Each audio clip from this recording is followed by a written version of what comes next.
Muy buenas noches, muy bienvenidos sean nuevamente a nuestra transmisión de los atributos de Dios. Estamos muy contentos, estamos bendecidos por el Señor porque nos permite seguir semana tras semana con nuestra transmisión eh, y sabiendo que Dios sigue obrando, que Dios sigue haciendo cosas grandes en las familias y en el corazón de cada creyente.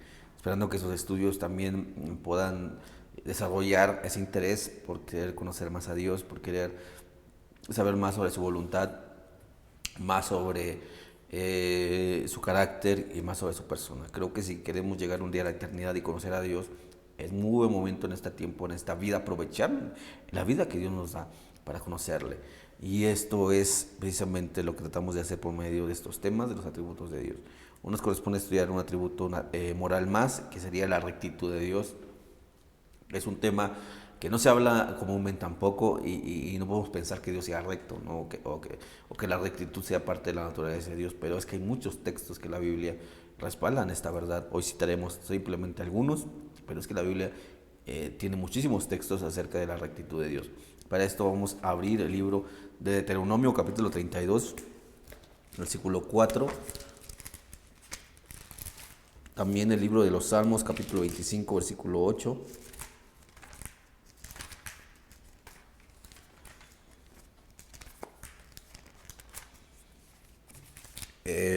Capítulo 25 de Salmos, versículo 8, también el libro del profeta Isaías,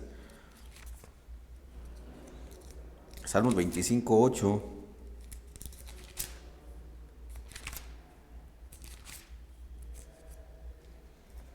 e Isaías capítulo 26, versículo 7.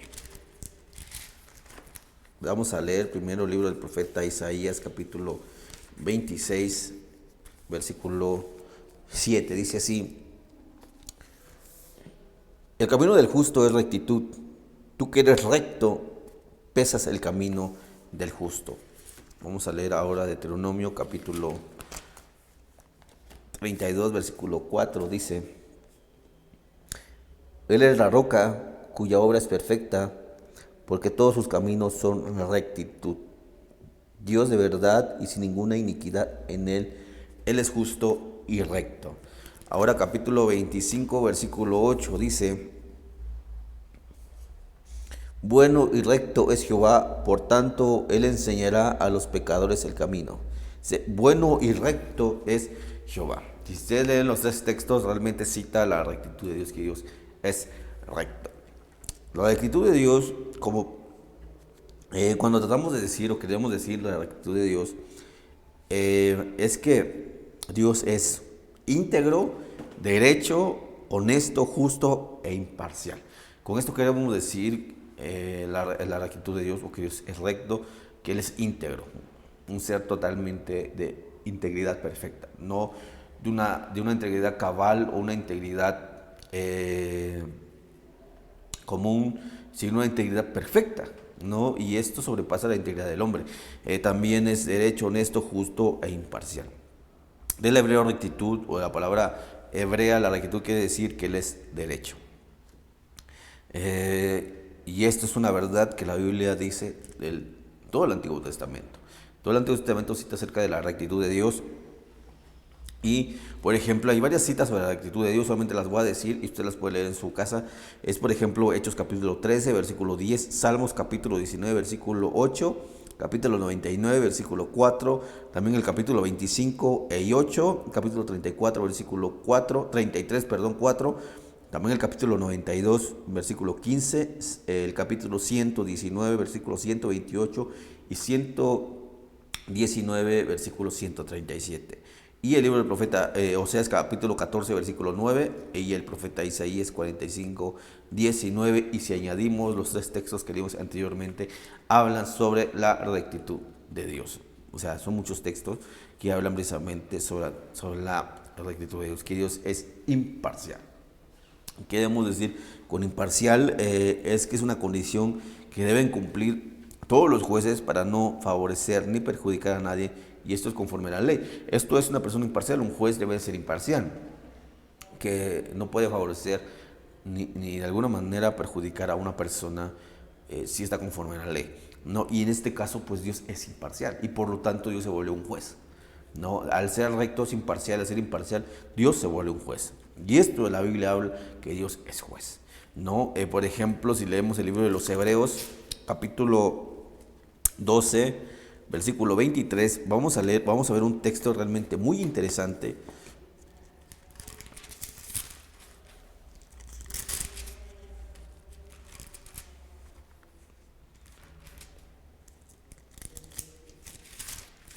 Hebreos capítulo 12, versículo 23 dice: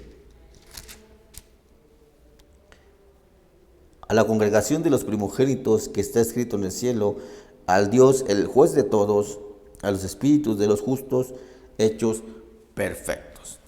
Al juez de todos. Eso dice el libro de Hebreos capítulo 12, versículo 23.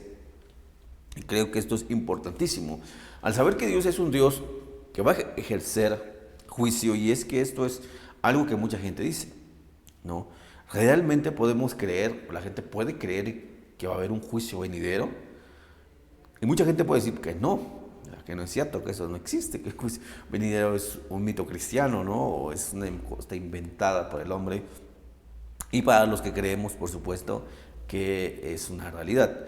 Pero es que aquí Dios se vuelve un juez, pero un juez con rectitud. Dios, al ser recto, va a ejercer su juicio y su jurado y será un juez que será imparcial. O sea, que no habrá forma en que el hombre se pueda deslindar o se pueda librar o pueda sobornar o pueda de alguna manera comprar a Dios, comprar la salvación. No hay forma, no existe la forma.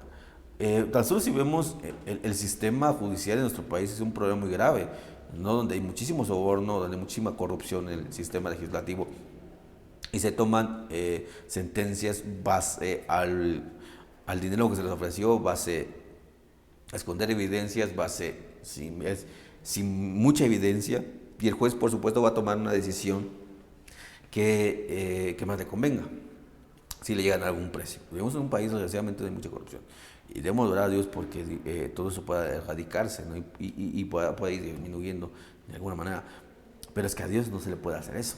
Ninguna nación podrá hacer eso, ningún hombre, ni el hombre más rico del mundo, ni el hombre más bondadoso, ni el hombre que le pueda rogar a Dios en ese momento. No habrá forma en que Dios pueda doblar las manos, pueda ceder a la corrupción del hombre, al pecado del hombre. No lo ha hecho, y de hecho la Biblia misma lo registra, no lo hizo, y es que esto es un antecedente claro. No, si vemos a Dios como juez en el Antiguo Testamento, hay muchas evidencias que Dios fue imparcial y que fue recto al momento de tomar una decisión, en su sabiduría como juez.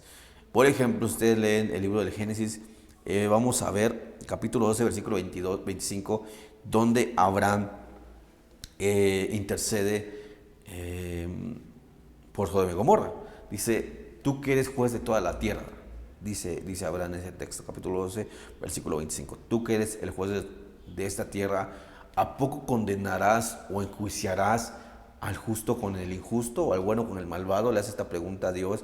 Y Dios le responde de manera muy clara, diciendo, pues si hay justos, por esos pocos, si ustedes saben la historia, empieza de menos a más, diciendo, no importa, aunque haya un justo, con esto no destruyó la ciudad. Abraham, apelando al juez, o al Dios juez, al juicio de Dios, pero Dios apelando a su rectitud. Dios, bajo su rectitud, bajo su integridad, bajo su derecho, Él hizo el juicio, diciendo que no había ningún inocente y por lo tanto todos eran sentenciados y declarados culpables. Dios lo que hace es consumir a esa nación, sentenciar a esa nación que se había corrompido.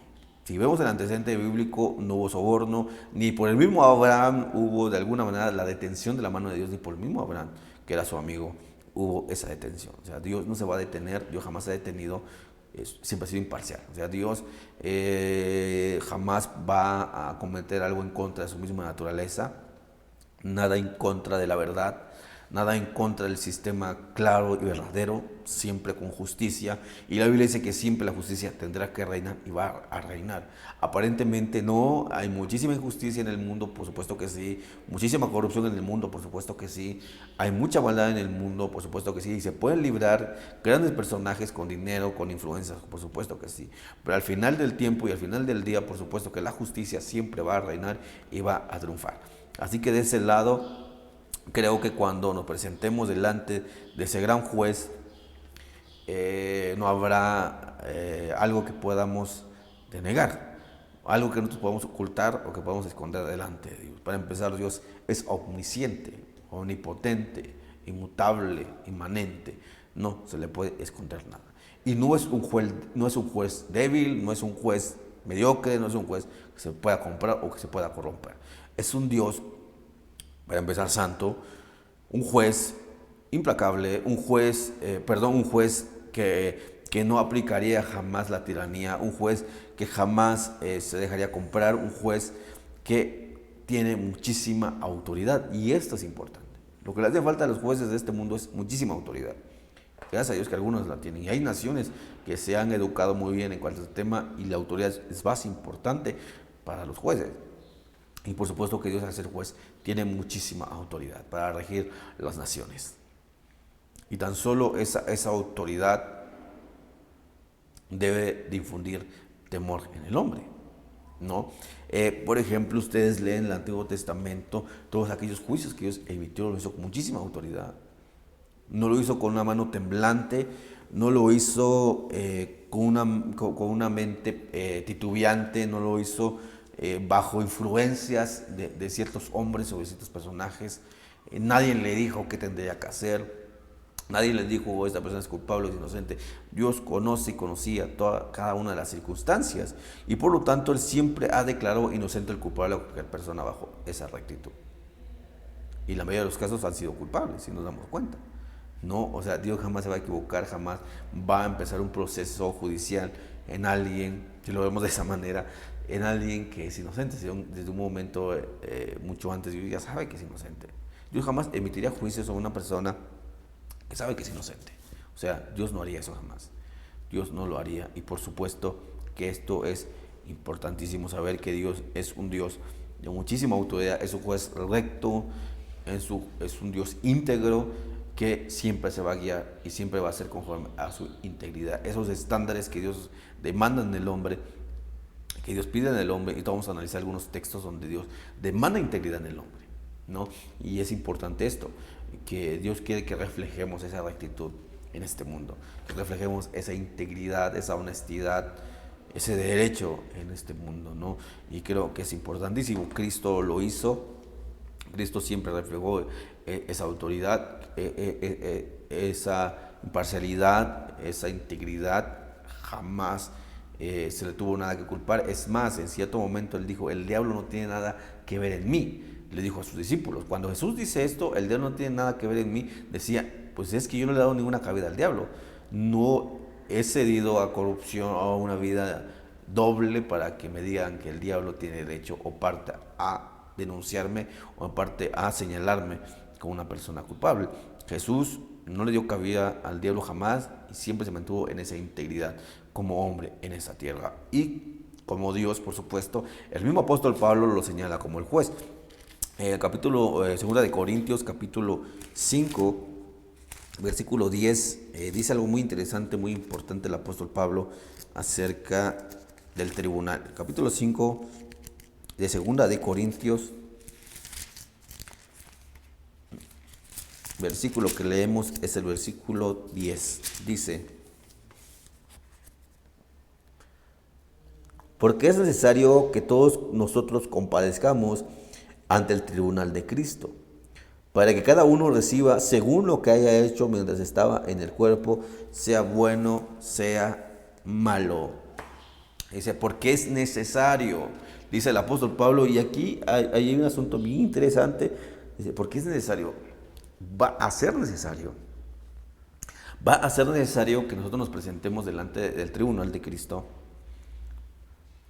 en el momento que tengamos que presentarnos y nos vayamos de esta vida. Y tendremos que presentarnos ante el tribunal de Cristo para entregar cuenta realmente de lo que vamos en esta vida. Sea bueno o sea malo, dice el apóstol Pablo. De todo lo que has hecho en esta vida vas a entregar cuentas. Vamos a entregar cuentas de lo que hicimos con nuestra economía, vamos a entregar cuenta de lo que hicimos con nuestra familia, vamos a entregar cuenta de lo que hicimos con el ministerio que nos dio, vamos a entregar cuentas de los años que Dios nos permitió vivir en esta vida y en qué lo invertimos. Dios nos va a pedir cuentas y Cristo será el juez y Él emitirá una sentencia sobre exonerar a alguien o declararlo libre o sentenciar y declarar culpable a cierto personaje. O sea, creo que esto es claro. Jesús siempre es el juez, porque no hay nadie más íntegro, no hay nadie más justo, no hay nadie más imparcial que Él. Si lo vemos en la Biblia, Él siempre demostró en esta tierra esa integridad, y cuanto más siendo el Dios que está en el cielo. Cristo es el juez de la humanidad y del cristianismo. Así es que debemos de reverenciar a ese juez, debemos de reverenciar a ese juez que dio la vida por nosotros, que en un momento determinado tendrá que emitir también juicio. Y pues por eso que Dios nos llama a ser rectos. Imitemos a Cristo, imitemos la rectitud de Cristo. Y por ejemplo, Él dejó algunos textos. La Biblia habla sobre algunos textos sobre esto. Por ejemplo, si ustedes leen el libro de Lucas, vamos a leerlo, capítulo 7, versículo 43 del libro de Lucas. Capítulo 7, versículo 43, dice de la manera siguiente. Respondiendo Simón, dijo: pienso que aquel a quien perdonó más, y le dijo: rectamente has juzgado. Aquí hay una enseñanza de Jesús acerca de quién se le perdonó más y a quién se le perdona menos. Y bueno, Jesús le pregunta a sus discípulos quién tendría derecho a recibir más perdón, ¿no? O ser más agradecidos. Y inmediatamente Pedro dice, creo que el que se le perdonó más, pues agradece más. Y Jesús dice: rectamente has juzgado. Y creo que esta es una enseñanza muy clara de Jesús, que el cristiano, en cierta medida la palabra juzgar aparece en la Biblia y podemos hacerlo. Y es que se ha equivocado la palabra juzgar con levantar falsos testimonios contra el hermano, o desvirtuar la información correcta, o agregarle o quitarle a ciertas cosas en las cuales termina siendo pues lo que comúnmente llamamos chismes, ¿no? Y Jesús habla sobre juzgar, y claro que la Biblia habla sobre que debemos de juzgar, pero con un justo juicio y sobre todo rectamente, dice Jesús aquí. Y a Pedro le dice: rectamente es juzgado. Y creo que es algo que tenemos que entender, que juzgar no es hablar más de una persona, señalarla y exhibirla, avergonzarla, no, sino todo lo contrario. El proceso es de edificación. El apóstol Pablo dice: ustedes que son espirituales, restaurarlas. Una persona espiritual lo que busca es restaurar a la persona, no divulgar las situaciones para hacer leña del árbol caído, no, sino ustedes que son espirituales, dijo el apóstol Pablo, restáurenle, no. Y esto es muy importante para la iglesia de este siglo. Por ejemplo, también si leemos Primera de Crónicas, capítulo 29, versículo 17, también dice algo muy interesante acerca de la rectitud que debe de haber en el nombre. Capítulo 1 de Crónicas, capítulo 29, versículo 17 dice: yo sé, Dios mío, que tú escudriñas los corazones y que la rectitud te agrada. Por eso yo, con rectitud de mi corazón y voluntariamente, te ofrezco esto, y ahora he visto con alegría en tu pueblo reunido aquí, ahora he dado para ti espontáneamente. Dice que te agradas en la rectitud, y por lo tanto andaré con un corazón recto, dice aquí el escritor de Crónicas. También el libro de Salmos, capítulo 17, el libro de los Salmos, versículo 2. Dice también algo muy interesante el salmista. Capítulo 17, versículo 2, dice: no hay contigo sino escarnecedores,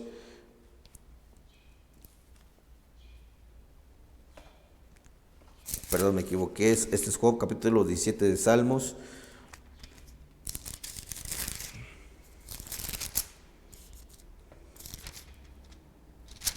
Versículo 2 dice: de tu presencia procede mi vindicación, vean tus ojos la rectitud. Vean los ojos la rectitud del hombre, ¿no? Que Dios agrade, como decía Crónicas, en el hombre, ¿no? Y también termino con Números.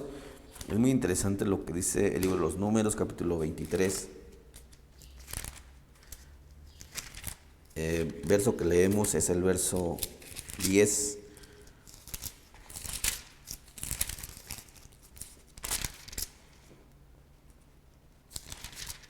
Dice el texto de la manera siguiente: ¿quién contará el polvo de Jacob o el número de la cuarta parte de Israel? Muera yo la muerte de los rectos, y mi postremería será como la tuya. Veo yo la muerte de los rectos. Un hombre que quiere vivir en rectitud.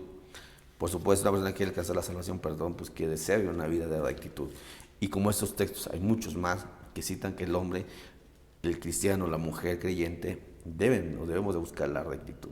Creo que es algo desafiante para la iglesia de este siglo, es algo importante para la iglesia de este tiempo. O sea, no hemos avanzado en una vida más liberal, sino todo lo contrario, conservando la esencia del cristianismo, y los tiempos han cambiado, los tiempos han avanzado, la ciencia ha avanzado de una manera clara, pero es que el estilo de vida de un creyente tiene que permanecer con la esencia del primer siglo. No hay un mensaje distinto que Jesús haya dado, o los apóstoles hayan enseñado, hayan cambiado o de alguna manera reformado liberalmente las enseñanzas de los apóstoles. Todo lo contrario, Jesús dijo: yo no vengo a cancelar, no vengo a cambiar la ley, sino vengo a cumplirla. Y es algo que nosotros tenemos que hacer. Nosotros no podemos cambiar el cristianismo del primer siglo, no podemos cambiar las enseñanzas de Jesús, no podemos cambiar el mensaje de los apóstoles, sino lo que tenemos que hacer es cumplirlo, vivirlo y experimentarlo cada día. Y esto es importante hacerlo con una vida recta delante de nuestro Señor Jesucristo y nuestro Dios Padre. Que el Señor les bendiga. Damos por terminada esta reunión y nos vemos en la próxima transmisión.